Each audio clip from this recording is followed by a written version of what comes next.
10ാം class ജയിച്ച നല്ലൊരു ശതമാനത്തിനും എഴുതാനും വായിക്കാനും അറിയില്ല എന്ന മന്ത്രി സജി ചെറിയാന്റെ പരാമർശം തിരുത്തി വിദ്യാഭ്യാസ മന്ത്രി വി ശിവൻകുട്ടി. നിരീക്ഷണം വസ്തുതാവിരുദ്ധം. അക്കാദമിക മികവിന്റെ കാര്യത്തിൽ കേരളം ഒരു വിട്ടുവീഴ്ചയും ചെയ്യില്ല. മന്ത്രി സജി ചെറിയാന്റെ പ്രസംഗത്തിലെ ചില പരാമർശങ്ങൾ അടർത്തിയെടുത്താണ് ഇപ്പോഴത്തെ വിവാദമെന്നും മന്ത്രി വി ശിവൻകുട്ടി വിശദീകരിക്കുന്നു. വി എ ഗിരീഷ് ഉണ്ട് തിരുവനന്തപുരത്ത് നിന്ന് ഇപ്പോൾ വിവരങ്ങളുമായി. ഗിരീഷ്, എന്താണ് വിദ്യാഭ്യാസ മന്ത്രി ഇക്കാര്യത്തിൽ നൽകുന്ന വിശദീകരണം?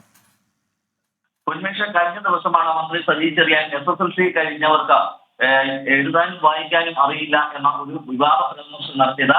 ഇത് വസ്തുതാവിരുദ്ധമാണെന്നാണ് പൊതുവിദ്യാഭ്യാസ മന്ത്രി വി ശിവൻകുട്ടി ഇപ്പോൾ വ്യക്തമാക്കുന്നത്.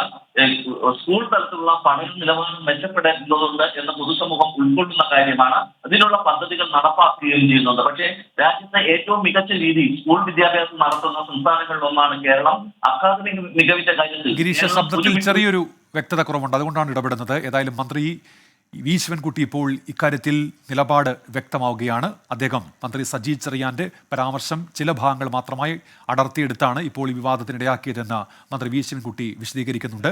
10ാം ക്ലാസ് ജയിച്ച നല്ലൊരു ശതമാനത്തിനും എഴുതാനും വായിക്കാനും അറിയില്ല എന്ന തരത്തിലായിരുന്നു മന്ത്രി സജി ചെറിയാന്റെ പരാമർശം വന്നത്. ഇത് വസ്തുതാവിരുദ്ധമാണെന്ന് കൂടി അദ്ദേഹം വിശദീകരിക്കുന്നു.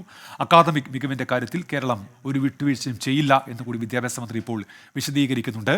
മന്ത്രി സജി ചെറിയാന്റെ പ്രസംഗത്തിന്റെ ഒരു ഭാഗം മാത്രം അടർത്തിയെടുത്താണ് ഇപ്പോഴത്തെ വിവാദം ഈ നിലയ്ക്ക് കൊണ്ടുപോകുന്നതുമെന്നുമാണ് മന്ത്രി വി ശിവൻകുട്ടി ഇപ്പോൾ വിശദീകരിച്ചിരിക്കുന്നത്.